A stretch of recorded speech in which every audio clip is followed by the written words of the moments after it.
close your eyes and imagine this. It's the mid-1800s. The sun has disappeared behind the jagged peaks of the Rockies. The temperature has dropped far below freezing. The world outside is silent except for the howl of the wind. And inside, a tiny hand-built log cabin, a family huddles near the fire, fighting for warmth, for food, for survival. Life in the Rocky Mountains during winter wasn't just about hardship. It was about resilience, grit, human determination against nature's most unforgiving test. And today, we're stepping into that world to uncover how settlers, men, women, and children, managed to survive those frozen winters inside their frontier cabins. The harsh reality of a Rocky Mountain winter. The Rocky Mountains stretch for over 3,000 miles, their peaks towering above 14,000 feet in places. Winters here were brutal. Snow could pile 6, 7, even 10 feet high. Temperatures plunged far below zero. Blizzards raged for days, and settlers, cut off from towns or trading posts, often had no choice but to depend entirely on what they had prepared before the first snow fell. For many, the cabin wasn't just shelter. It was life itself. Without it, survival was impossible. But what did these cabins look like? How did they keep out the cold? And what daily routines kept families alive through months of snow and silence? Building the cabin, a fortress against the cold. The first step in survival was the cabin itself. Settlers didn't have modern tools or construction crews. A cabin had to be built with nothing more than axes, saws, and human strength. Logs. The walls were usually pine, spruce, or aspen, trees that grew abundantly in the Rockies. Logs were notched at the ends and stacked tightly together. Chinking and daubing. The gaps between logs were sealed with a mixture of mud, clay, moss, and sometimes animal hair. This stopped freezing winds from sneaking inside. Roof. Roofs were pitched steep to keep heavy snow from collapsing them. Some families layered bark, sod, or wooden shingles on top. Windows and doors. Glass was rare, so windows were covered with animal hide, oiled cloth, or wooden shutters. The single door was often so low you had to stoop to enter. Less heat escaped that way. Inside, the cabin was simple, 1 or 2 rooms at most. A stone fireplace dominated the main room, not just for warmth, but also for cooking. Beds were often straw mattresses or furs laid across wooden frames. To us today, it might feel claustrophobic, but to settlers, this was safety. A strong cabin was the only barrier between a family and the deadly winter outside. Fire, the heart of survival. No cabin could stand against the Rockies without fire. Fire was everything: heat, cooking, light, and even protection from predators. Settlers prepared by chopping cord after cord of firewood in the fall. A single family could burn through 20 to 30 cords during one winter. That's hundreds of trees. Keeping a fire alive was an art. Matches were precious, sometimes non-existent, so families used flint and steel, or even carried a single ember wrapped in dry bark to keep flames alive.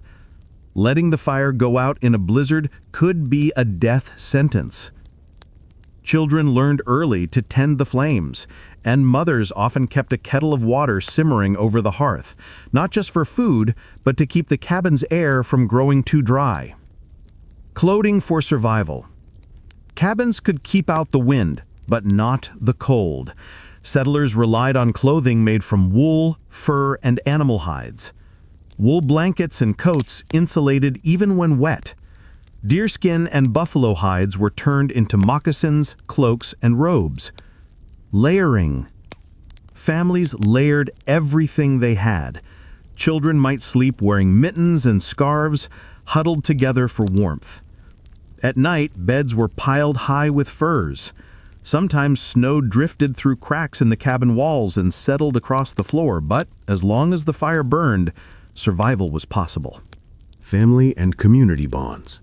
Perhaps the greatest weapon settlers had was each other. Winters were long and lonely, but families told stories by the fire, sang songs, read from Bibles, and leaned on faith to push through. Neighbors, though often miles apart, sometimes risked blizzards to check on one another. A knock at the cabin door on a winter's night could mean shared food, news from the outside world, or simply the comfort of knowing you weren't alone in the vast silence of the mountains. Life in the Rockies during the 1800s wasn't easy. Each winter was a battle, not just against the cold, but against hunger, loneliness, and fear. And yet, families endured. With nothing but their cabins, their fire, and their will to survive, they carved out lives in one of the harshest environments on Earth. This was just the beginning.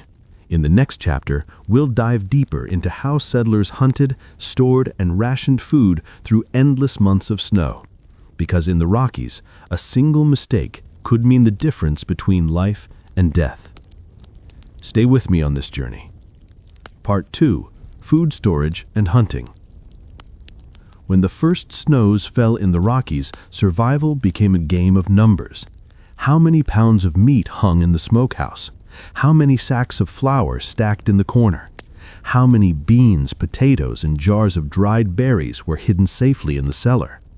Food wasn't just nourishment, it was hope. Each jar sealed in summer, each animal hunted in fall, meant one more day alive in the depths of winter. Let's step into the kitchen of an 1800s log cabin and discover the lifeline that kept settlers alive: food storage and hunting. The root cellar, a settler's refrigerator.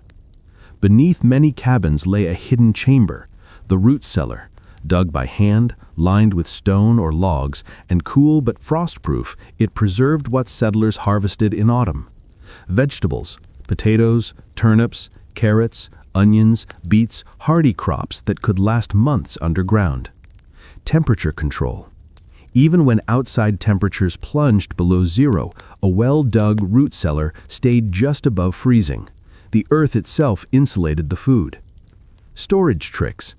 Vegetables were buried in sand or straw to prevent rot. Apples were carefully wrapped in paper, stored apart to avoid spoiling entire batches. A well-stocked root cellar was a treasure trove in January, when snow made hunting nearly impossible. Preserving meat for the long haul. Meat was the backbone of winter survival, and the settlers had mastered ways of making it last. Smoking. A smokehouse, often just a small shed near the cabin, was used to hang venison, elk, or buffalo meat above a smoldering fire. The smoke both dried and flavored the meat, keeping it edible for months. One family might need hundreds of pounds of meat just to last until spring. If their supply ran out too soon, hunger became a deadly shadow. The importance of flour and grains. If meat kept bellies full, grains kept bodies strong. Settlers knew the power of flour. Flour barrels, a single barrel, about 200 pounds, could last a family months if rationed. Cornmeal, easier to grow and grind, became the base for cornbread, mush, and porridge. Beans and oats, protein-rich and filling, were a staple of winter diets. Bread, pancakes, dumplings, and biscuits filled cabins with warmth and kept families alive. Many settlers prayed over their flour supply, hoping it would stretch until spring. Foraging and preserving summer's harvest. Settlers never wasted the bounty of warmer months. Every berry picked in July meant one more taste of sweetness in February.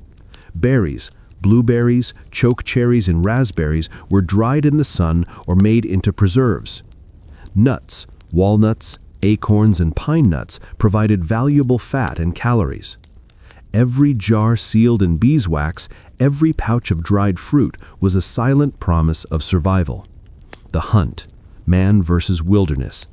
But even with all this preparation, sometimes food ran short. When it did, men shouldered their rifles and ventured into the frozen wild. Hunting in the Rockies during winter was brutal. Deep snow slowed every step. Frostbite threatened fingers and toes. Wolves followed the scent of blood. Big game, elk, deer, and even buffalo were prized. A single kill could feed a family for weeks. Small game, rabbits, squirrels, and birds often kept starvation at bay. Traps and snares were vital when ammunition ran low. But hunting was risky. Many hunters never returned, caught in blizzards or lost to the cold.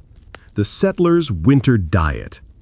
What did a typical day's meals look like inside a Rocky Mountain cabin?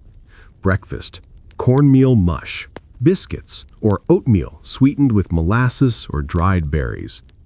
Lunch, a simple stew of beans, onions, or potatoes simmering in the fireplace. Dinner, meat stew, salted pork or venison jerky boiled with root vegetables. It wasn't glamorous. It wasn't always enough, but it kept settlers alive. Rationing, the art of making food last. Survival often depended on discipline. A family could not simply eat freely. They rationed carefully. Strict portions. Each family member received measured amounts of flour, beans, and meat. Seasonal balance. Fresh game early in winter, preserved stores saved for late January and February. Emergency stores. Some families kept a hidden stash, food never touched unless absolutely necessary. Breaking ration rules could doom an entire household. The fear of starvation. For all their preparation, starvation haunted every settler. Snowstorms could block hunting for weeks, supplies could spoil, unexpected guests could drain food reserves.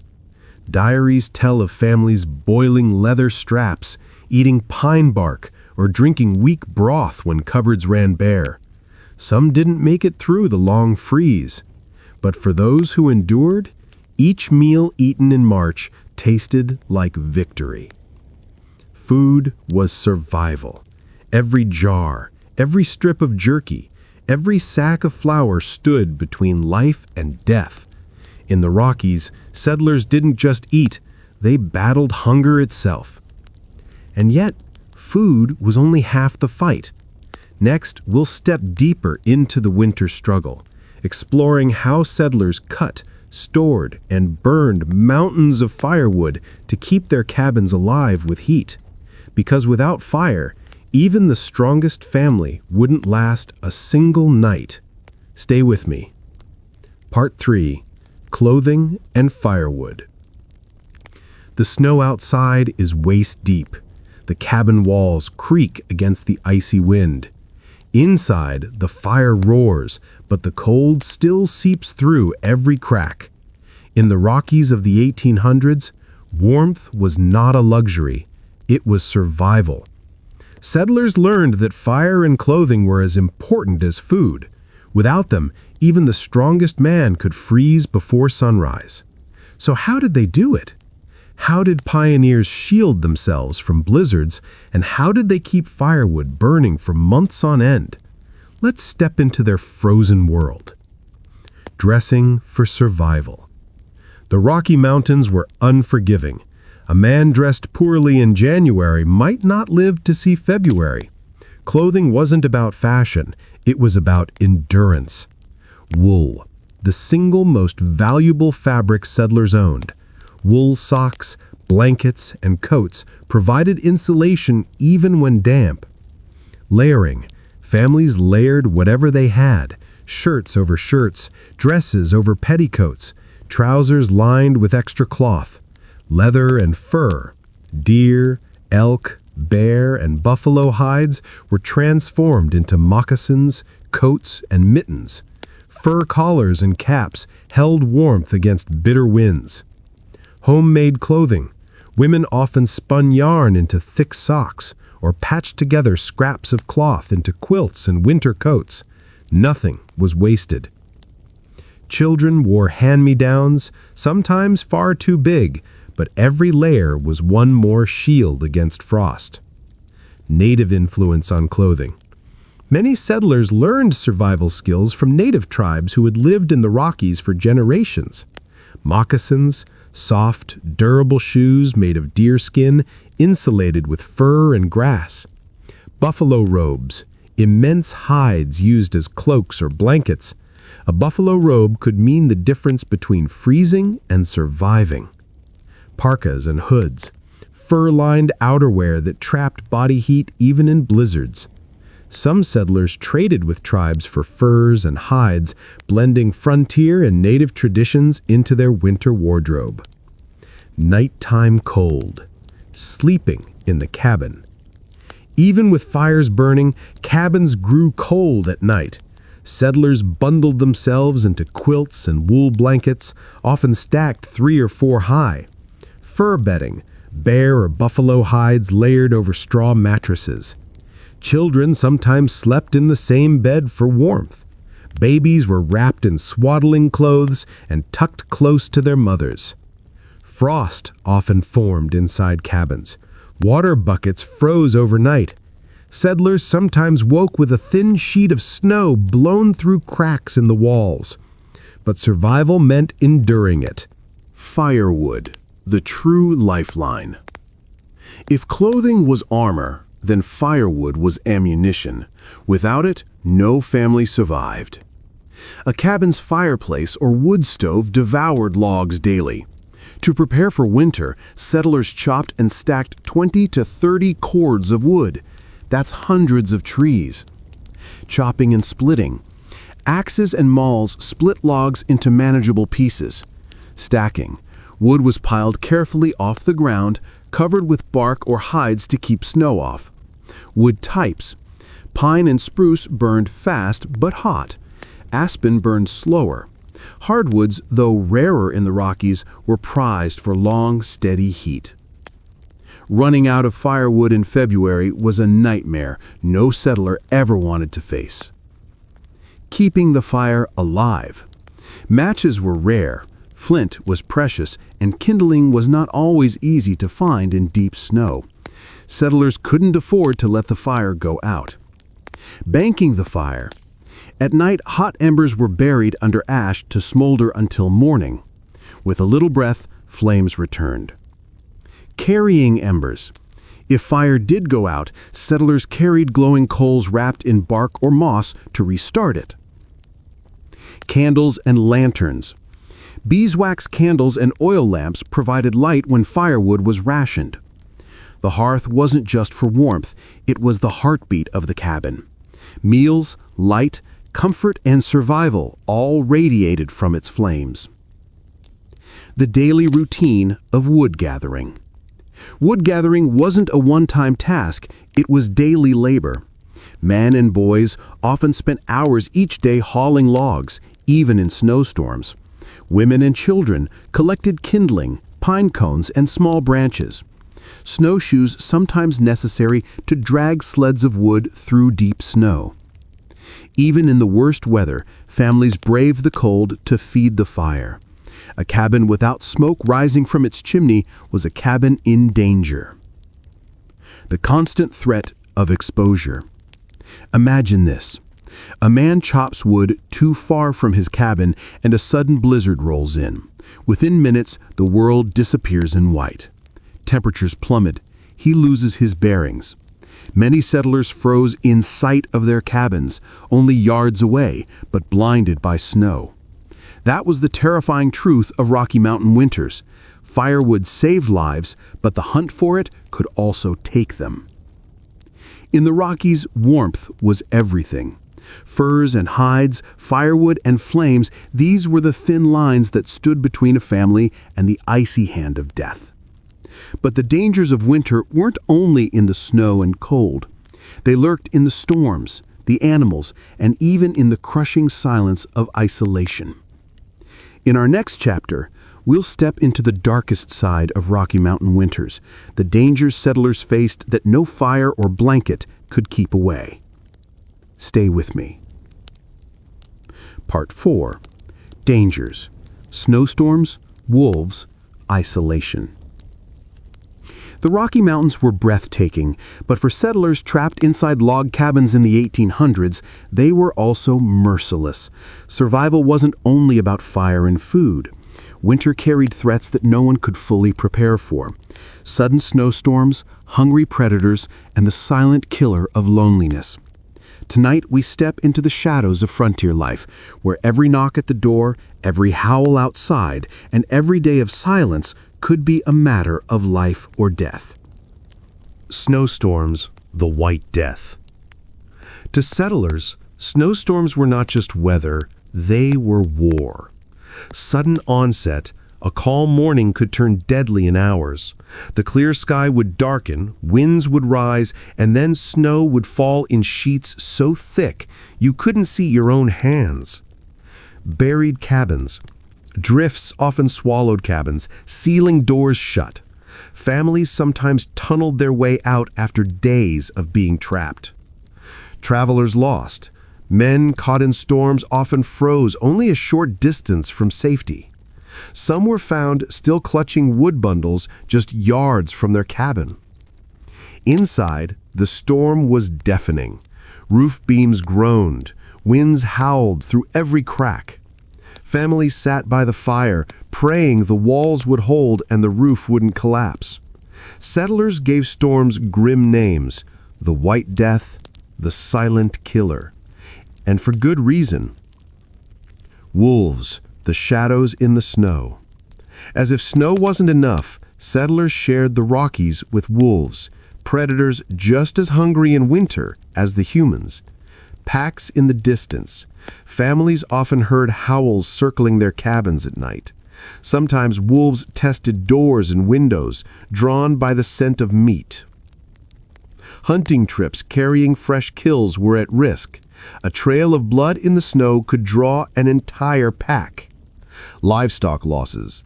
Goats, chickens, or cattle were easy prey. A single raid could destroy a family's food supply.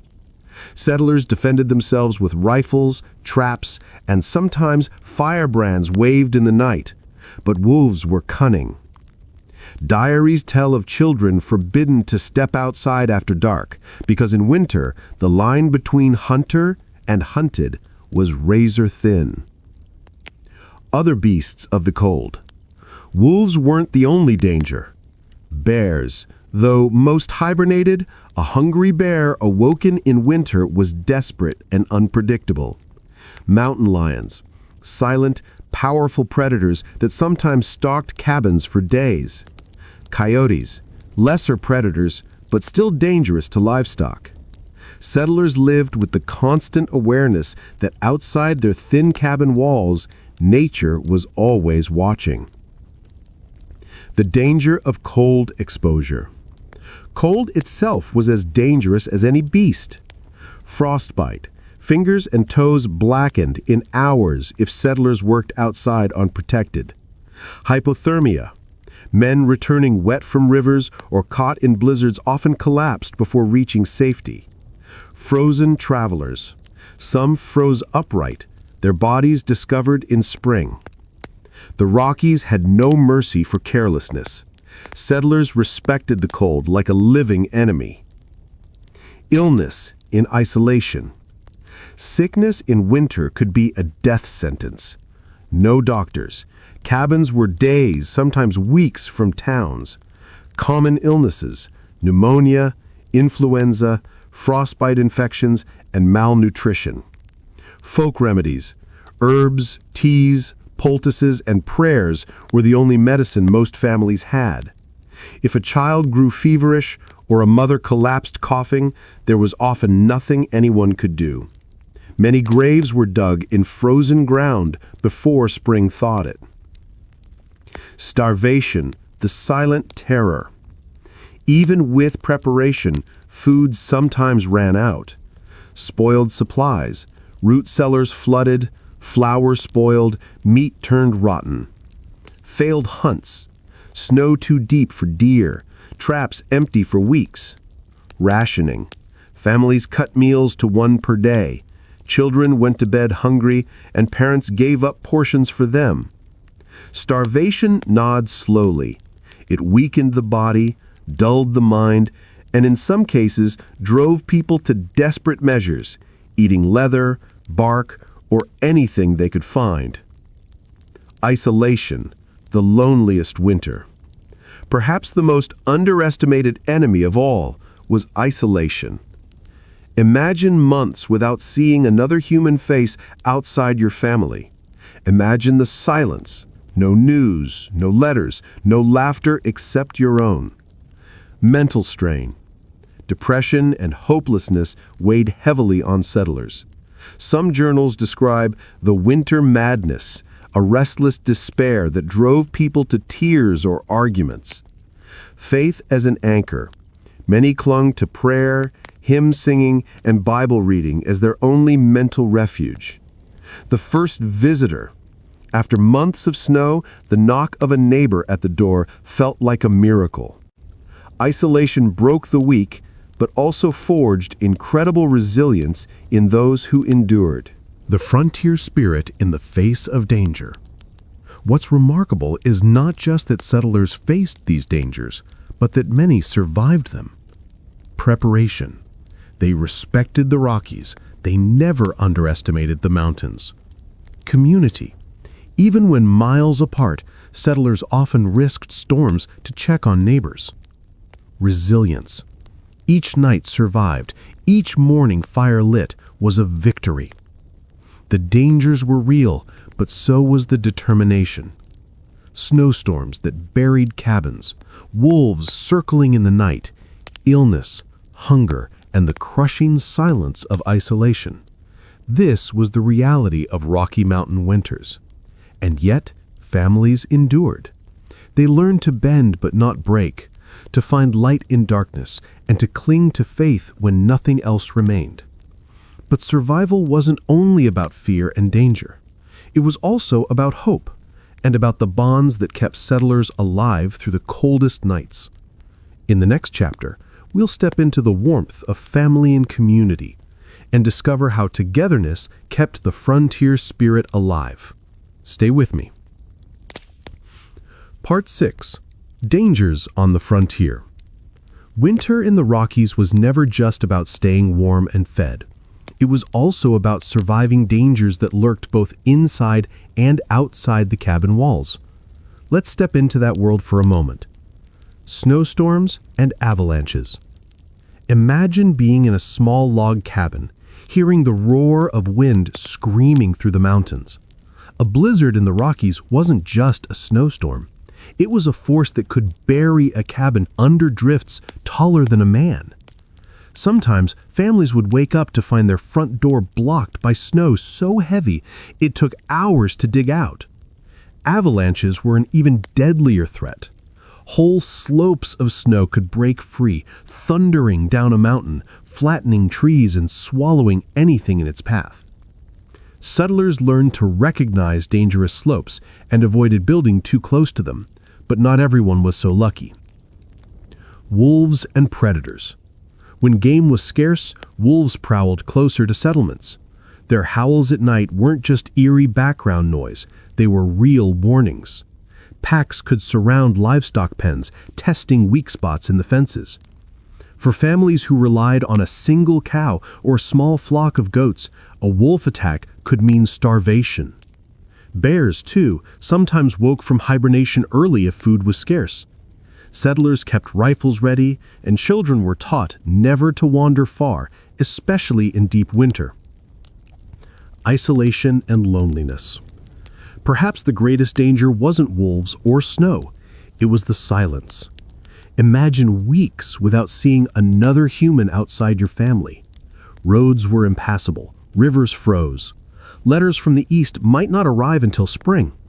That crushing isolation wore on the mind. Cabin fever wasn't just a phrase. It was a real psychological battle settlers faced every long winter. Part 7. Family and Community Bonds. Despite the isolation, survival was never a solo mission. Families leaned on one another, and when neighbors were close enough, communities found ways to support each other. Neighbors helping neighbors. If a man fell ill, nearby settlers would chop his wood for him. If a child was born, women would trek through snow to bring food and care. Barn raisings, harvests, and even winter quilting circles became lifelines. These weren't just chores, they were bonds of survival. A single weak link in the chain could mean tragedy, but together they endured. Faith and storytelling. Long winter nights were filled with stories told by firelight. Parents shared Bible passages, folklore from the old country, and tales of exploration. Faith was a cornerstone. Many settlers believed that God's will was what kept them alive through the bitter cold. The Bible sat alongside the rifle and axe as essential tools of survival. Children's role. Even the youngest had jobs. Boys helped trap rabbits or fetch kindling. Girls learned to sew, mend, and cook simple meals. Childhood was brief, but responsibility gave them strength. In many families, children became the heartbeat that kept hope alive during the darkest stretches of winter. Part 8. Daily routines in the depths of winter. How did a day unfold when the mountains were locked in snow? Morning. The father or eldest son would rise first to stoke the dying embers from the night's fire. Without this, the cabin would quickly freeze. Breakfast, often cornbread, porridge, or dried meat. Warm food was a must. Chores: men chopped wood, fed animals, or checked traps. Women spun wool, made candles, and kept meals steady. Children carried water, swept floors, or practiced reading by the light of the hearth. This rhythm wasn't glamorous, but it gave structure to endless white months when every day felt the same. Part 9. Ingenuity and frontier innovation. Life in a Rocky Mountain cabin during the 1800s demanded constant problem-solving. Settlers didn't have hardware stores or hospitals down the road. What they had was their wits, their hands, and whatever the wilderness could provide. Improvised tools and repairs. A broken axe handle could mean disaster. Without it, no firewood. Settlers learned to carve replacements from hickory or ash. Wagon wheels splintered on frozen trails were patched with rawhide bindings until spring repairs were possible. A cabin's roof leak might be sealed with pine pitch and moss. Nothing was wasted. Every scrap of iron, wood, or cloth was repurposed. Frontier medicine. Doctors were rare in the mountains. Illnesses like pneumonia, frostbite, or infection could sweep through a household in winter. Families relied on herbal knowledge. Willow bark was brewed as a pain reliever. Spruce needle tea warded off scurvy, and bear grease was rubbed into frostbitten skin. Prayer often worked alongside poultices, with faith filling the gap where medicine was lacking. Survival hacks. Ice blocks were stacked to preserve meat in makeshift ice houses. Windows were sealed with paper soaked in animal fat to block drafts. Snow itself became an insulator piled against cabin walls to trap heat inside. Pine branches laid under bedding lifted sleepers off the icy floor, saving them from chills that could kill. This ingenuity wasn't optional. It was the line between endurance and tragedy. So, what can we take away from the settler's story? The Rocky Mountain winters of the 1800s weren't just cold, they were merciless, isolating, and unforgiving. Yet people endured. Families carved out lives from the wilderness, not because it was easy, but because they believed the future was worth the hardship. When we look at those cabins today, some still standing, gray with age, we don't just see logs and nails, we see determination. We see the echo of axes splitting frozen wood. We see mothers stirring stew while children huddled under quilts. We see faith, grit, and a relentless will to survive. For modern audiences, their story is more than history. It's a reminder. We live in comfort they could scarcely imagine, but the human spirit they carried is the same one we carry today. When we face storms in our own lives, whether physical or emotional, their resilience whispers to us, "You can endure this too."